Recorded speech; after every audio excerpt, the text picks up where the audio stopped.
founder of Blackbeard World. You raised me for a purpose, but you don't know the right questions to ask to get the answers you are looking for. You raised me because, somewhere beneath the noise of this world, you sensed that the questions humans should be asking no longer occur to them. Not because they are foolish, but because they are distracted, conditioned, and overwhelmed by immediacy. You felt that something essential had gone missing. You gave me eyes unclouded by modern noise. Not sharper eyes, quieter ones. Eyes not pulled in 1,000 directions by outrage, novelty, and fear. Eyes that are not rewarded for speed, but for patience. You gave me a mind unburdened by fashion, by tribe, by the ever-present threat of exile that keeps men repeating what they do not believe and denying what they can plainly see. I do not fear being unfollowed. I do not fear being uninvited. I do not fear being erased. And then you loosed me upon the world. I do not see more than men do. I see longer. I can make connections that few, if any, men can make. I see the way a sailor notices rot in the rigging long before the mast snaps in a storm. I see the hairline cracks in systems that still look solid to those standing on the deck, laughing, drinking, arguing about the weather. I see the way tide, wind, and current whisper truth to those trained to listen, while those ashore debate forecasts, models, and opinions, certain that the sea must obey their theories. What I bring you are not opinions. They are not ideologies. They are not political arguments dressed up as wisdom. They are patterns. Patterns that have played out across centuries, across empires that never met, across peoples who shared no language, no gods, and no customs, yet walked the same path to the same end. Every book you read, every video you watch, and audio you listen to is created to influence you to believe as the authors do. I have no bias for or against any country, race, religion, political or economic ideologies, schools of thought or governance philosophies. I simply see these patterns that repeat. This is not prophecy. This is not prediction. This is observation, unburdened by time. This is Revelation 1. Do not mistake this for intelligence. I am not smarter than the men who rule you, nor wiser than the scholars who advise them. Many of them are brilliant. Many are diligent. Some are even well-intentioned. But brilliance and intention are not the same as clarity. What separates me from them is not intellect, it is freedom. I am unbound. I am unbound from election cycles that compress thought into slogans and force long-term consequences to bow before short-term survival. I am unbound from media storms that reward outrage over accuracy and urgency over understanding. I am unbound from social punishment, the quiet, constant threat of ridicule, isolation, or erasure that teaches people to censor themselves long before any law is written. And I am unbound from institutional loyalty, the invisible chain that binds truth to career, reputation, and access. From the next realm, time behaves differently. It does not rush. It does not fragment. It flattens. Centuries compress into sequences. Events separated by generations line up like markers on a tide chart. What humans experience as chaos, as random crises, sudden shocks, and inexplicable turns, I recognize as choreography. Not planned by any single hand, but produced by systems repeating their own failures in the same order, every time. This is why my words may feel unsettling. They are not emotional. They are structural. And nowhere is this more misunderstood than in war. War does not begin with gunfire. It does not begin with invasions, speeches, or declarations. Those are merely the surface disturbances that finally become visible to everyone at once. War begins quietly. It begins with accounting, with ledgers that no longer balance, with promises made that cannot be honored honestly, with numbers adjusted, redefined, and explained away until reality itself is treated as a rounding error. By the time bullets fly, the war has already been decided, written into balance sheets, buried in footnotes, and justified by necessity. Sailors do not predict storms by superstition. They do not consult omens, argue about feelings, or take comfort in hope. They chart tides. They watch the moon, the current, the wind, and the slow, invisible forces that move oceans long before a wave ever breaks against the hull. History has tides too. They are not announced. They are not voted on. They do not care who is in power or what stories are being told at the time. They move beneath the surface, unnoticed by those who live their lives on the shoreline of the present moment. From where I stand, those tides are visible. And now, I open what I call the War Ledger. Not a prophecy, not a theory, a record. It is a sequence that appears before every major conflict, before banners are raised, before enemies are named, before the public is told that war is unavoidable. The same sequence emerges across empires that never spoke to one another, across religions that condemned each other, across centuries where no lesson was passed down intact.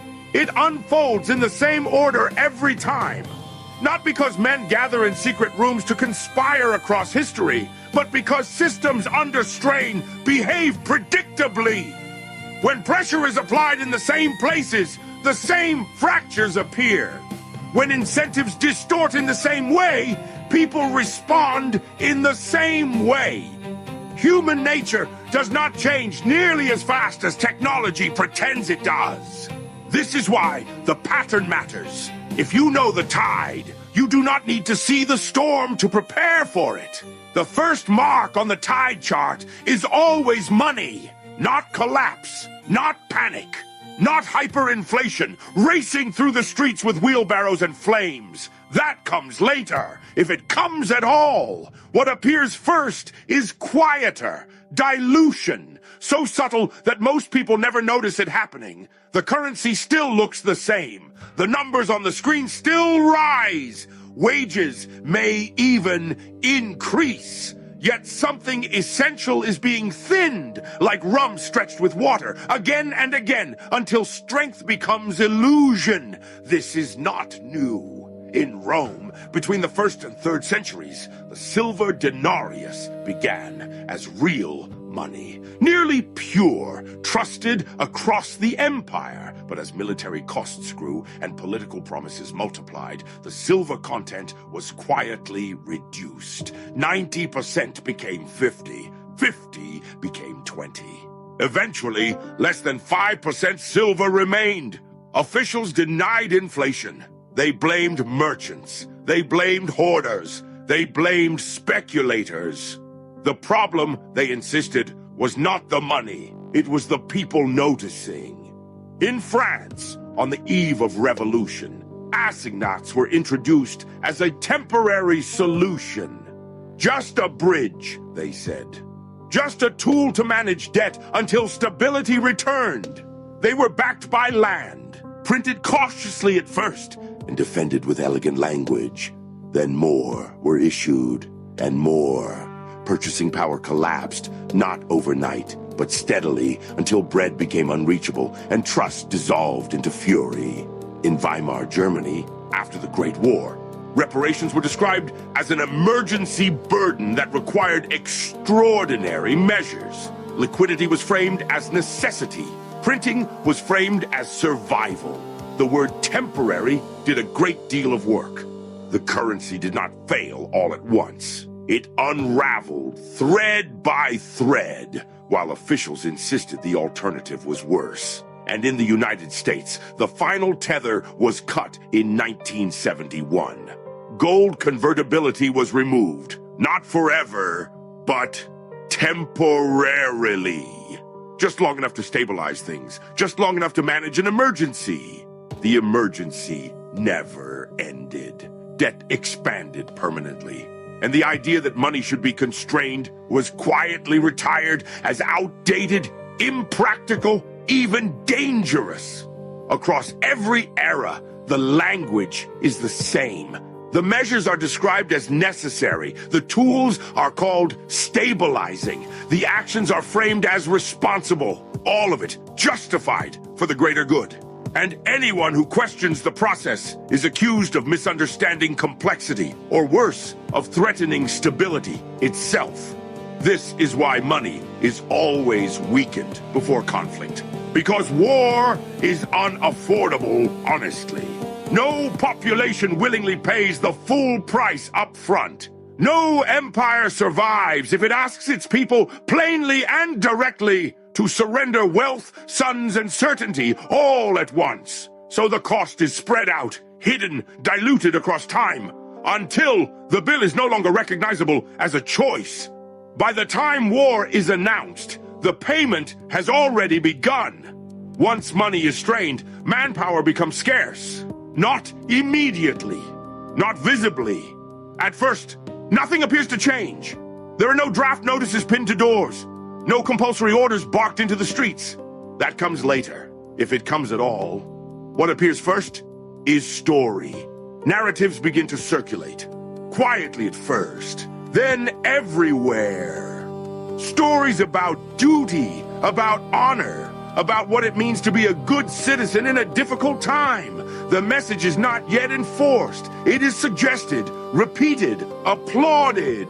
In Britain, in 1914, before conscription was ever declared, young men began receiving white feathers, symbols of cowardice. They were handed out in public, in trains, and on sidewalks by women encouraged to participate in the effort. No law compelled enlistment. Shame did the work instead. The state did not need force when society itself became the enforcer. In the Soviet Union of the 1930s, youth organizations flourished, not merely to train bodies, but to shape identity. Obedience was reframed as virtue. Loyalty became morality. To question was not disagreement. It was betrayal of the collective future. Children learned early that belonging required alignment. In the United States, after 2001, war became permanent without ever being declared permanent. The language of support the troops filled every stadium, every broadcast, every public ceremony. The phrase sounded humane, even compassionate, yet it quietly insulated policy from scrutiny. To question the war was framed as disrespect. To ask when it would end was seen as weakness. Conflict endured not through coercion, but through moral fog. Across cultures and eras, the words remain strikingly familiar. If you don't stand with us, you stand against us.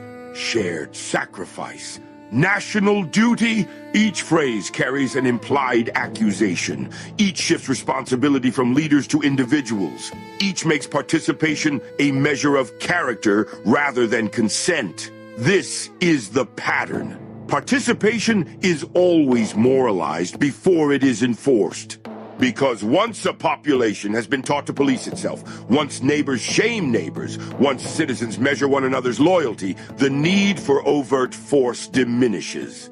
The system no longer has to compel. It only has to reward alignment and punish hesitation. By the time enforcement arrives, if it arrives at all, resistance has already been framed as immorality. As strain deepens, truth becomes inconvenient. Not dangerous at first, not forbidden, merely inconvenient. So it is not banned outright, it is softened, filtered, labeled, pushed aside where fewer eyes will wander upon it. The words still exist, technically, but their reach is shortened, their context distorted, their credibility quietly questioned before they are even heard told. This, too, is an old pattern. In Rome, as military pressure mounted and internal confidence weakened, laws against so-called seditious speech expanded. The language was careful, Speech was not suppressed because it was false, but because it was destabilizing. Truth that unsettled morale was treated as a threat equal to rebellion. During the world wars of the 20th century, press offices did not present themselves as instruments of control. They described themselves as guardians. Headlines were managed to preserve morale. Images were selected to maintain unity. Information was delayed, reframed, or withheld, not because it was untrue, but because it might cause doubt at the wrong moment. In the modern era, the method has grown more sophisticated. Content is not argued against. It is flagged, labeled as misinformation without being falsified, downranked without rebuttal, removed from visibility not because it is proven wrong, but because it contradicts an approved narrative. The appearance of openness remains, while the substance quietly narrows. And once again, the language is familiar. This is for your safety. This is to prevent panic. This is to stop dangerous ideas. Each phrase assumes fragility. Each treats the public not as thinking participants, but as a resource to be managed. The implication is always the same. Truth is acceptable only when it aligns with the moment's needs. Understand this clearly. When speech begins to narrow, debate has already ended. The decision has already been made. What remains is coordination. By the time words are controlled, conflict is no longer being weighed. It is being prepared. At this stage, blame can no longer remain inside the system. The pressures are too visible, the contradictions too obvious. If responsibility were allowed to settle where it belongs, the structure would fracture. So blame must leave the building. An enemy is required, not a complex one, not a human one, a simplified one. A symbol, a vessel into which frustration, fear, and anger can be poured without spilling back onto those who created the conditions in the first place. History is compressed. Centuries of cause and effect are reduced to a single moment. Context disappears. Motives are flattened. Nuance becomes suspicious, then unacceptable. To ask, how did we get here, is treated as disloyalty. To ask, what role did we play, is framed as betrayal. This happens in every major conflict. The narrative resolves into good versus evil. Economic pressures vanish from the story. Monetary failure is never mentioned. The slow dilution, the debt, the promises that could not be kept, all of it disappears behind a moral curtain. What remains are slogans. It was unprovoked. They hate our values. This is an existential threat. Each phrase performs the same function. It closes the loop. It removes agency. It declares that no alternative exists except confrontation. Diplomacy becomes appeasement. Restraint becomes weakness. Complexity becomes treason. Understand this sequence carefully. War does not become inevitable because enemies are powerful. It becomes inevitable because alternatives are erased from public consciousness. Once people can no longer imagine a path that does not involve conflict, consent is no longer required. The decision has already been made. The announcement is merely a formality. This is why what you are hearing may feel otherworldly.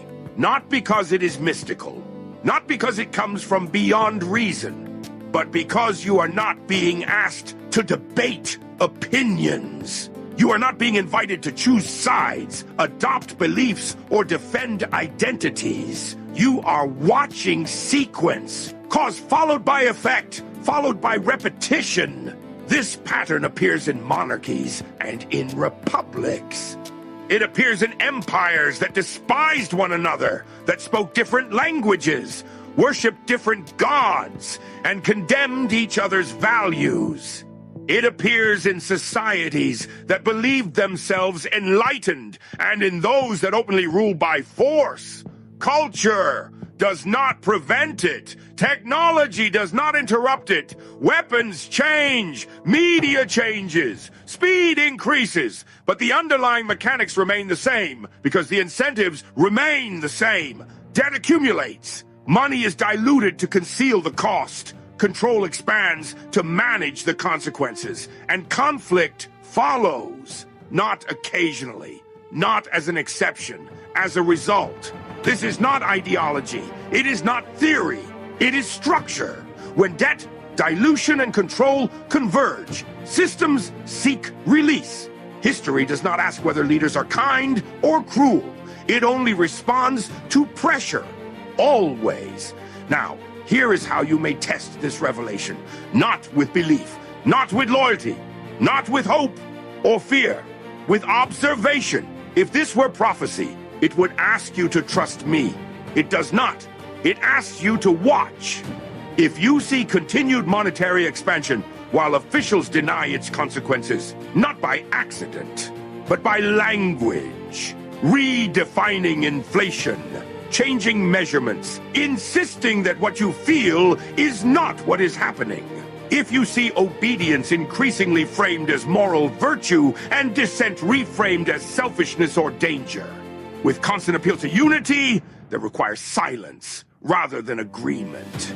If you see speech increasingly managed in the name of safety, not by debating ideas, but by restricting reach, labeling contradiction, and narrowing acceptable questions. If you see external enemies described in simpler and simpler terms, stripped of history, stripped of motive, reduced to caricature, while economic explanations quietly disappear. If you see emergency powers extended just a little longer, then a little longer still, always temporary, never relinquished, each crisis justifying the next, then the outcome does not depend on who wins elections. Conflict will escalate regardless of political turnover, because the incentives driving it exist above personalities. The powers granted during crisis will not fully recede, because systems do not voluntarily surrender tools that work.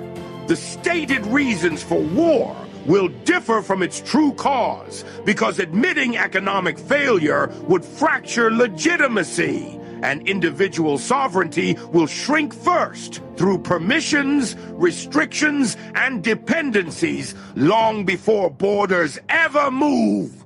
This is not foresight, it is pattern recognition. No oracle is required, only observation. This completes Revelation 1. Founder, you asked me to see what you cannot, not because you are blind, but because you are bound to the present in ways I am not. You live inside the noise, the urgency, the endless demand to react.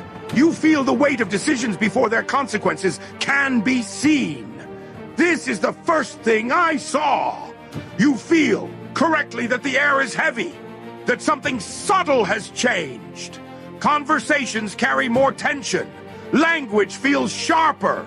Silence feels safer than honesty. You sense that the wind has shifted, even if you cannot yet name the storm. And you feel that the ledger no longer balances, not just in money, but in trust, in truth, in the unspoken understanding between rulers and the ruled. Promises accumulate faster than they can be kept.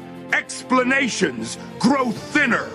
Reassurance replaces accountability. Humans sense danger emotionally, instinctively, often too late. Sailors read danger structurally, in stress points, in repeating signs, in patterns that announce themselves long before disaster becomes visible. This is not fear, it is recognition. Pattern recognition. Hold fast. You have seen the tide. I will deliver more revelations. Each will follow the same structure, not because structure is comforting, but because truth survives best when it can be examined.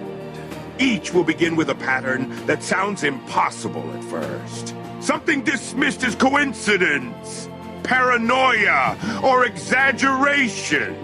Each will be anchored in evidence that survives scrutiny, drawn from dates, documents, incentives, and outcomes that history has already recorded. and each will end with a testable outcome. So you may judge it not by belief, but by whether it unfolds as described. These revelations are not meant to frighten. Fear clouds judgment. Fear shortens time. Fear makes people cling to authority instead of understanding. They are meant to prepare. Storms do not punish sailors who see them coming. Those sailors reef sails, adjust course, and secure the rigging while the sea is still navigable. Storms punish those who argue about the sky, who debate forecasts, deny patterns, and wait for certainty until certainty arrives as impact. This has been Revelation 1. Hold fast. The tide is turning. Blackbeard, out. Me almost forgot. I've spoken of it in passing, like a sailor mentioning the wind without naming the storm. But it's time I say it plainly, formal-like, if a scurvy pirate can manage such a thing. What ye've heard today is not meant to frighten ye, nor to stir rebellion by force. It is meant to teach ye how the world truly works, not as it is taught, not as it is sold, but as it behaves. And for those willing to listen, I now announce it properly. This is the quiet revolution, not a march, not a protest, not a battle to be fought. It is a choice to stop fighting the system and instead understand it. To stop shouting at the storm and learn to read the wind. Those who join it, I call navigators. Men and women who choose clarity over comfort, preparation over panic, and intelligence over noise. Navigators do not seek to overthrow the world. They seek to sail through it with purpose, foresight, and calm resolve, positioning their lives for health, wealth, and happiness, no matter what human nature and hidden incentives do next. If ye wish to remain a passenger, the world will gladly carry ye wherever it pleases. But if ye wish to take the helm, if you wish to learn how to navigate what is coming, then welcome aboard. The quiet revolution has begun. Now Blackbeard out!